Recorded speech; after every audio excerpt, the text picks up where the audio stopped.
My husband planned the perfect accident to get rid of me for insurance money, but he didn't know I had already changed the beneficiary. When the truth came out, he was the one begging for mercy. Strange, really. How something so unexpected can feel like a sinking ship, the kind that takes everything down with it. That night, when he told me he had something special planned, I had no idea just how deeply I'd fall into the cold, dark water. Our marriage had been crumbling for months. At first, I thought it was just the routine of life settling in. The small disagreements, the silence at dinner, the empty spaces in between our words. But then the distance between us grew like a chasm, a canyon wide enough that no matter how hard I tried, I couldn't bridge it. I've always had a career that I could be proud of. I've worked hard to build a name for myself, a job I love, with a salary that allows me to enjoy the finer things in life. I don't say that to brag, but because it's part of the story. Part of the reason why our relationship started to feel like a tug of war. He hated how successful I had become. Not because he didn't want me to succeed, but because he felt like he was fading into the background, overshadowed by my accomplishments. At first he tried to hide it. The resentment, the bitter comments here and there, the way he would roll his eyes when I mentioned work. Eventually, it came out in passive-aggressive remarks that stung like paper cuts, little things like, "Must be nice to have everything handed to you," or, "Some people are just lucky." Those comments piled up, and with every passing day, we grew colder toward each other. But that night, everything changed.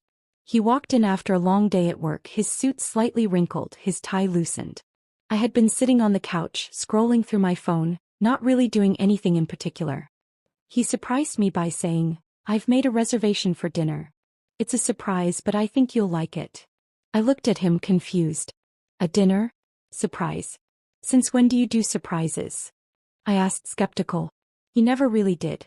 His smile was warm, almost too warm, but it didn't quite reach his eyes.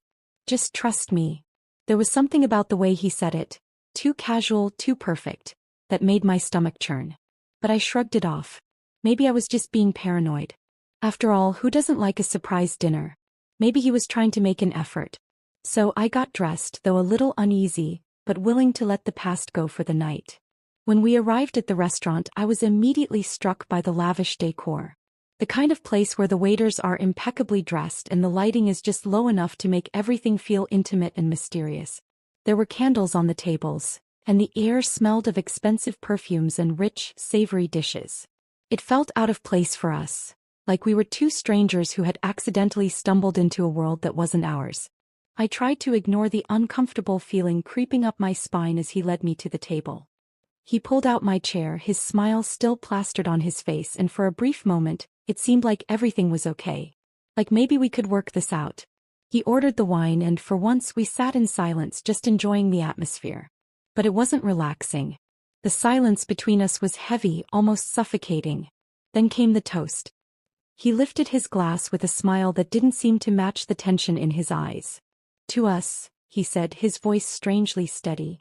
I clinked my glass against his, trying to force a smile. "To us," I echoed.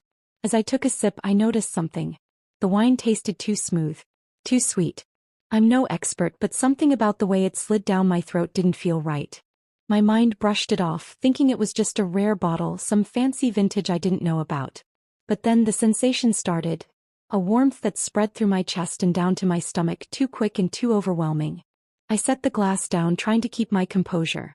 But the warmth kept spreading, turning into a burning sensation that made my head swim. My breathing quickened, and I blinked several times, trying to clear the fog that seemed to be descending on my mind. I reached for my napkin to dab my forehead, but my hands were trembling, not from the cold but from something else. His eyes never left me. "Are you okay?" His voice sounded normal, casual, but there was something about the way his lips curled at the corners. Satisfaction? Relief? I tried to smile, to shake off the unease that was now starting to claw at my insides. I think I'm just tired," I lied, my voice shaky. But it wasn't just tiredness. My body was betraying me, and I could feel myself losing control of it. My vision began to blur, and the room, once so elegant and pristine, started to spin. I reached for the edge of the table to steady myself, but it slipped out from under my fingers. My breath caught in my throat, and panic began to rise in my chest. How could I be so foolish? Something was wrong. Something was terribly wrong. As I tried to steady myself, the room tilted completely. My head felt too heavy to lift and my arms hung limp at my sides. I tried to call out to him, but no sound came from my lips. My chest tightened as though something cold was pressing against my lungs, stealing my breath. I felt like I was sinking, falling into a void with no escape. His face was still in my line of sight, his eyes wide with, what? Concern? Oh, that was the mask he wore. The truth was there in the corners of his eyes. A gleam, a flicker of something more sinister. I couldn't fight it anymore. The world spun in slow motion as my body failed me. I had no strength left to hold myself up. My vision blurred until everything was a haze of light and dark. And just before everything went black, the last thing I saw was his face. His eyes locked on mine with a satisfied, almost gloating expression. He didn't care that I was falling. He was watching. Waiting. And that was when I knew. This wasn't an accident. It was deliberate. A calculated move. He had poisoned me. He had planned this. And I had no idea what was coming next. I collapsed, feeling myself slip away from consciousness. The last thought I had before I lost everything was a sharp, chilling realization. I had been set up. I woke up in a haze, the cold, sterile smell of the hospital room wrapping around me like an unwelcome blanket. The beeping of machines surrounded me, rhythmic and mechanical, like a reminder that I was still alive. Still breathing. Still here. I tried to move, but my body felt heavy as though someone had replaced my bones with stones. My head throbbed, the dull ache a constant companion. My mouth was dry, sticky with the taste of something metallic. My vision blurred as I opened my eyes, the bright hospital lights above me too harsh, forcing me to squint. And then I heard his voice. "You're awake." His voice, smooth and steady with just the right hint of concern. I turned my head slightly to see him sitting beside me, his hand wrapped around mine, his fingers cool against my skin. His face, his familiar face, was etched with what appeared to be concern. At least that's what he wanted me to think. "You scared me," he said, his words thick with a fake softness that I could see right through. "You collapsed during dinner. The doctors think it was just a bad reaction to the wine. You didn't eat anything wrong, I swear." The words hit me like a punch to the stomach. A bad reaction? I remembered the wine, the smoothness of it, the way it had burned a path down my throat. But I also remembered the warmth that spread through my body, the dizziness, the feeling of the world tilting and spinning out of control. The smirk on his face as I collapsed. My breath hitched for a moment, but I masked it, playing the part he expected me to play. I wanted him to believe I was helpless, clueless. I wanted him to think his plan had almost worked. I wanted to catch him. I squeezed his hand, my fingers barely moving, and let out a soft groan, like I was still struggling to comprehend what had happened. "What happened to me?"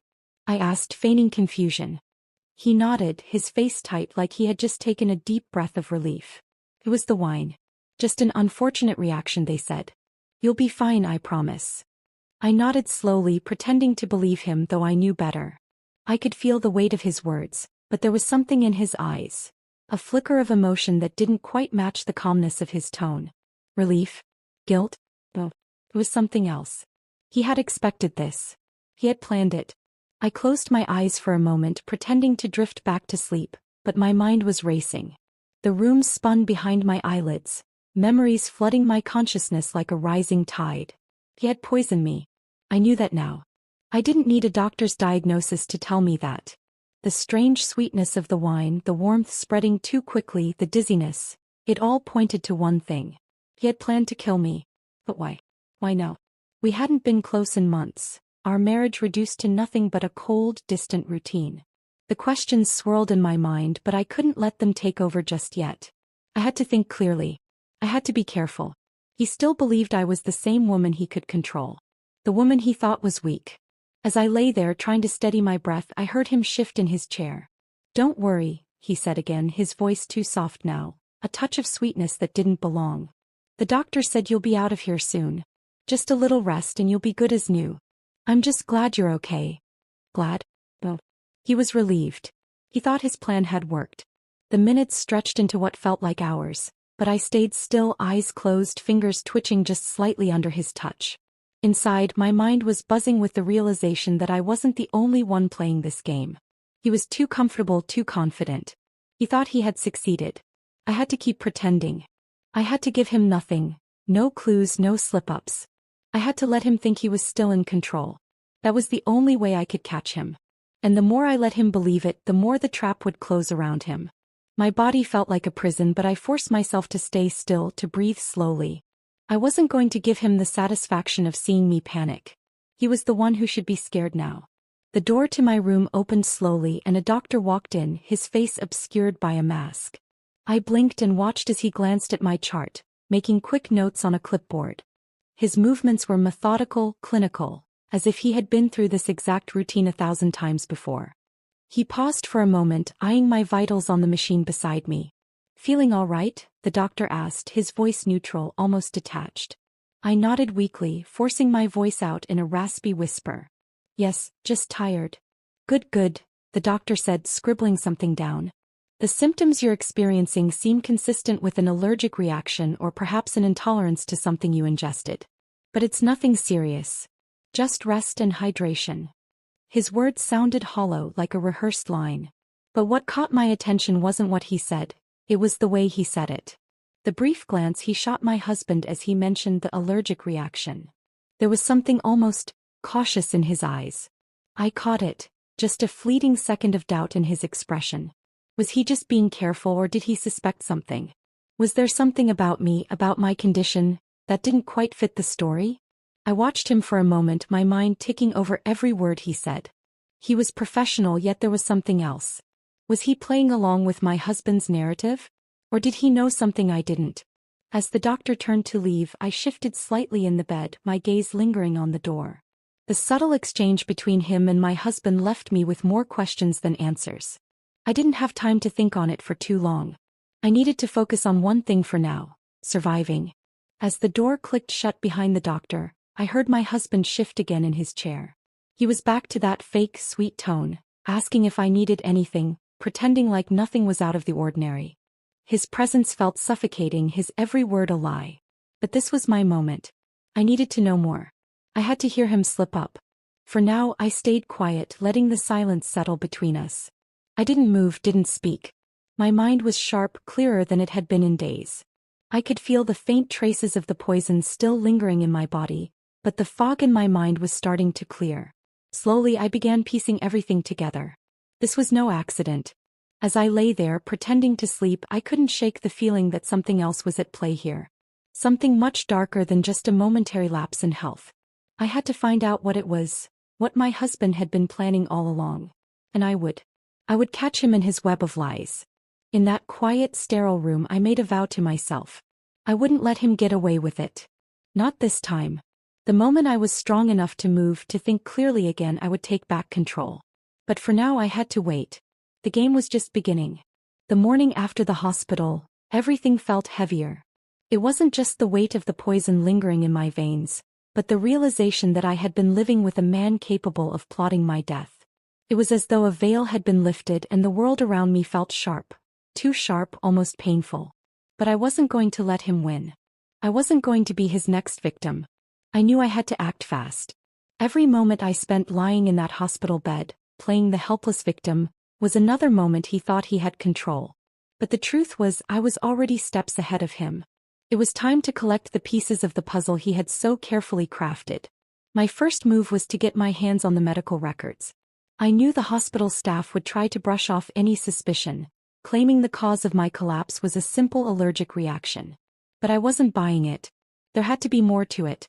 The moment the doctor left the room, I slipped out of bed, careful not to make any noise. I knew I had to be patient, strategic. I couldn't afford to let anyone, including my husband, see how aware I had become. My legs were still weak, but I managed to stand, my body begging for rest but my mind pushing me forward. I asked the nurse for the full medical report under the guise of wanting to understand what happened to me. He didn't hesitate. After all, I was just another patient. Someone who had collapsed due to an unfortunate reaction. She handed me the report with a smile, as though she thought it was all routine. But as I read through the document, my heart began to race. The doctor had dismissed the possibility of poisoning, but the words in front of me told a different story. I read the section that listed the substances found in my bloodstream. The details were vague, but it was clear. There was something foreign. Something that wasn't food-related. something that shouldn't have been there. The report said it was unexpected, but I knew what it meant. I had been poisoned. I stared at the paper, my mind racing as I absorbed the weight of what this meant. He had poisoned me. He had planned this. And I had the evidence now, though it was buried in medical jargon and official-looking text. The next step was crucial. I had to make sure I kept this evidence safe. Safe from my husband, safe from anyone who might want to erase it. I carefully took out my phone, ensuring no one was around. My fingers trembled, but I couldn't afford to show any signs of weakness. I snapped a picture of the most important part of the report, the section that proved the presence of an unknown substance in my bloodstream. I tucked the phone back into my pocket and placed the report back in its folder, careful not to leave any sign that I had touched it. I knew my husband would come by at any moment, and if he found me acting suspicious, he might think I was on to him. I had to be smart about this. But with that photo in my phone, I had the first piece of irrefutable evidence that he had been trying to kill me. I wasn't going to let this slip away. Not this time. The next thing I needed to uncover was why. Why had he done this? What did he stand to gain by killing me? That evening, after I was discharged from the hospital, I returned home. I felt a strange mix of emotions. Fear, anger, but also a strange sense of clarity. I knew he had been planning this for months, possibly even longer. And I needed to know exactly what he stood to gain from my death. The moment he left for work, I went straight to the computer. We shared a bank account, so it wasn't difficult for me to access the details of his recent transactions. My fingers hovered over the keyboard as I typed in the login information. I wasn't sure what I would find, but I had a bad feeling that I was about to uncover something big. As I scanned through the account history, my heart skipped a beat. A large, recent transaction to an insurance company stood out like a neon sign. My instincts flared. What could he be paying for now? I picked up the phone and, without hesitation, dialed the number for the insurance company. I pretended to be his assistant handling some paperwork. I asked for details about a policy he had recently taken out in my name. The representative was polite, but when I heard the details of the policy, my stomach turned. $1 million life insurance policy. It was under my name, and the payout would go to him if I died under accidental circumstances. I asked a few more questions, trying to keep my voice steady as I forced myself to listen to the confirmation that this policy was active and that it would pay out to him the moment I was gone. It was clear now, he wasn't just trying to kill me for no reason. He was planning to kill me. The money, the life insurance policy, was all part of the plan. He wanted me gone so that he could collect the payout. Now I had everything I needed to understand his motives. The dinner, the wine, the poison, it was all part of the plan to end my life. But this insurance policy made it clear that his feelings toward me were purely transactional. He had been planning this for months, watching me, waiting for the right moment. I realized now that the affection he had shown me in the beginning of our marriage was nothing more than a facade. He had never really loved me. It was always about control, always about his own financial gain. The realization hit me like a truck. My entire life had been nothing more than a stepping stone for him to achieve his desires. The house, the car, the lifestyle. I had worked for all of it, but in the end he thought he could simply take it from me. Take my life. But he was wrong. I wasn't going to let him get away with it. Not this time. I knew the evidence I had so far wasn't enough to bring him down. I needed more. I needed something that would tie him directly to the plot. Something that would be irrefutable. And then one night I had an idea. When he left the house for his usual late-night business meetings, I set up my phone in the bedroom just out of sight. I knew he would be talking about me. He always did. He didn't realize how careless he was when he thought no one was listening. I turned on the recording app, placed the phone on the nightstand, and waited. That night I heard everything. Through the thin walls I could hear his voice, low and almost conspiratorial. "She should have been dead by now," he said. I froze, my heart pounding in my chest. The hospital messed things up, but I'll take care of it. She's not going to survive this. I felt a chill run down my spine, the final confirmation I needed. He had been planning to finish the job. And then the real kicker came. The policy's still good. I'll make sure she doesn't survive. The payout is mine no matter what. There it was. The smoking gun. Proof. My husband had been plotting my murder all along. Every word he spoke confirmed it. This wasn't a mistake or a fluke. He had been carefully orchestrating my death for months, all to collect the money. The moment he walked through the door later that night, I already knew. He was going down. The moment I had all the evidence I needed, the weight of the situation started to settle in. I wasn't just planning to expose my husband for his crimes. I was planning to dismantle his entire life. The toxicology report, the insurance details, and the damning audio recording all pointed in one clear direction. My husband had been plotting my death for months. Now I had to play my cards carefully. Every step had to be deliberate. I couldn't afford to slip up. The truth was, I was in more danger now than ever before. He didn't know I was onto him, but I was still in his house, still within his reach. He still thought I was the same weak, clueless wife he had always controlled. But I wasn't that woman anymore. I took a deep breath as I sat down at my desk, my hands trembling only slightly. I couldn't let him see that. I composed myself and pulled out my phone. It was time to contact the authorities. Anonymously, of course. I carefully crafted the message, my fingers hovering over the keys as I considered every word. I had the evidence. There was no reason to wait anymore. I couldn't afford to let him grow more confident. He was starting to get careless, but he still hadn't made the final move. I had to stop him before he did. I attached the toxicology report, the insurance details, and the audio recording of his conversation. Every piece of evidence I had worked so hard to gather was there in a single, undeniable message. This wasn't just a case of a husband who'd fallen out of love with his wife. No, this was a man who had been scheming her death for the sake of money. I sent the message to the police, using an encrypted email service that would leave no trace. The investigation had to be thorough, he had to be caught in the act. After I pressed send, I stared at the phone for a few moments, willing myself not to feel the rush of fear that threatened to overtake me. I had done the right thing, but now the waiting began. I had no idea how quickly they would respond, how soon they'd start digging into his life. But I had to trust them. I had to trust that the truth would finally come to light. For now, I would keep playing the part. It was almost too easy to pretend to be the fragile, confused woman I had been just days ago. In front of my husband, I wore the mask of weakness so well it almost felt like I had become her again. I let him take care of me, let him believe that I was still recovering from that supposed bad reaction to the wine. Every now and then, I would mutter something about feeling lightheaded or mention how strange the night had been. But inside I was planning. I was gathering the pieces, waiting for the right moment to strike. He, on the other hand, was growing more impatient. His eyes, always a little too wide now, betrayed his anxiety. Every time he looked at me, I saw the subtle shift. His focus on my health was less about concern and more about the clock ticking down. He was waiting for me to die. He thought I was just moments away from slipping through his fingers, ready to claim the life insurance money. But I could see it in him. Greed. He was so wrapped up in the thought of that payout that he didn't notice how much I had changed. He didn't realize that his carefully planned facade had started to crack. He didn't realize that I was already 2 steps ahead. As I kept up the charade, I watched him, listening for any hint that he was getting more desperate. And I could tell he was.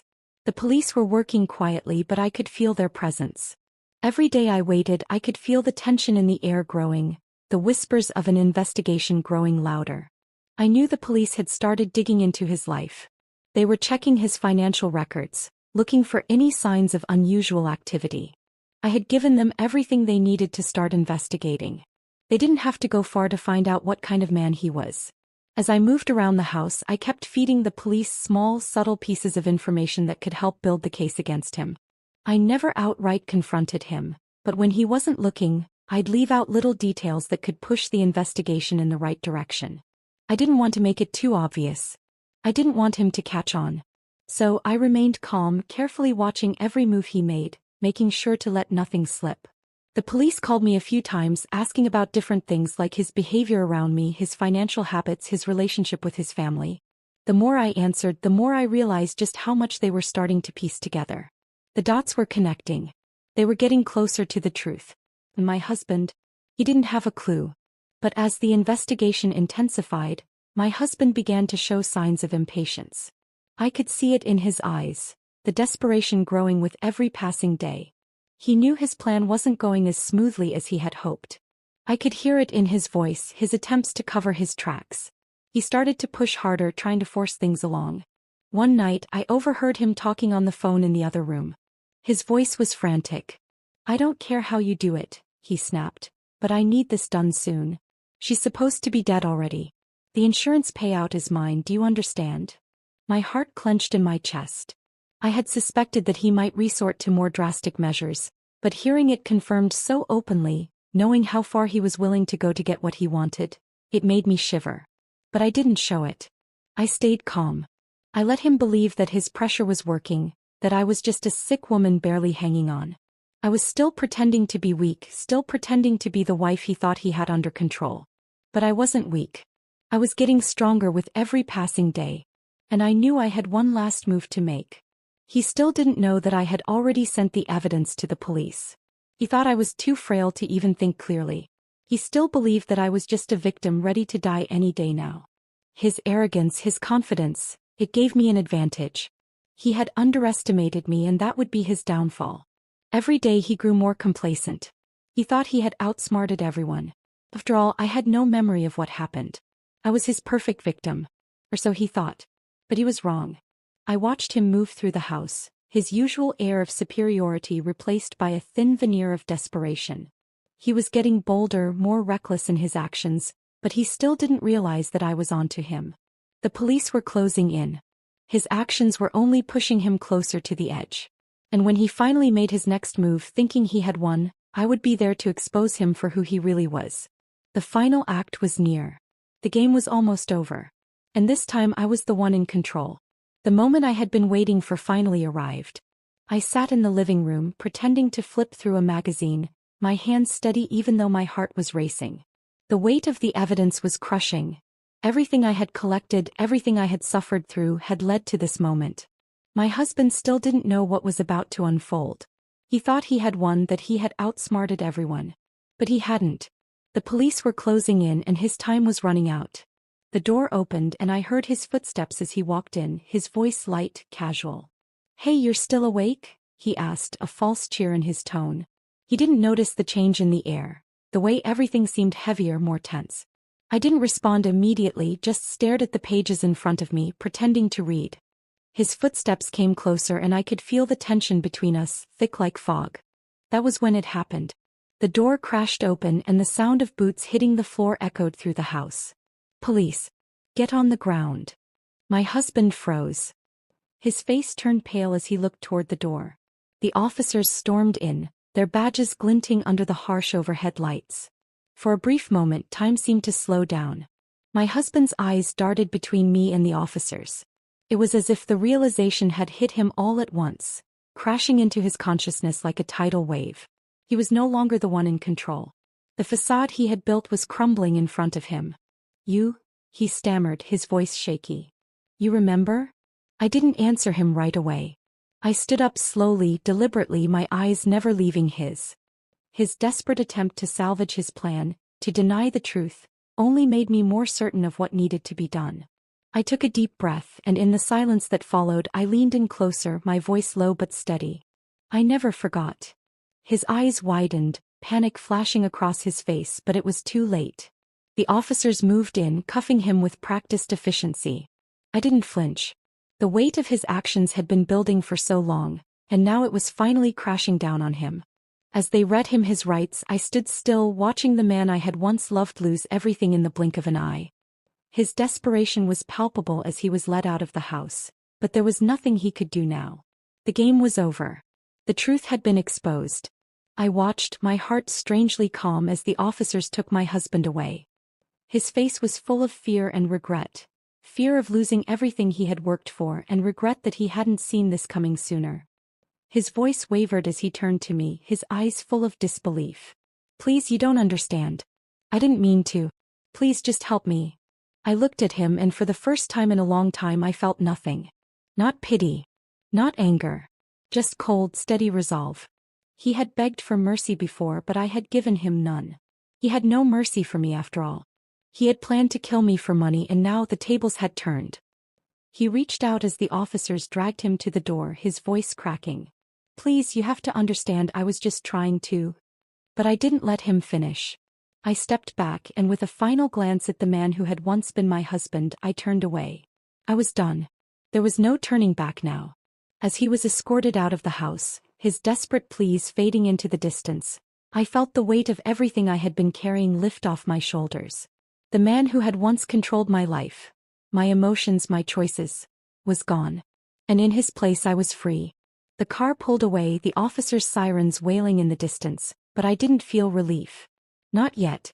I still couldn't shake the image of his face, the way he had looked at me in those final moments. It wasn't just fear. There was something else in his eyes. Regret. It was the same regret I had seen in him on that fateful night at the dinner table when he thought he could poison me and walk away unscathed. He hadn't been able to see the truth, not until the very end.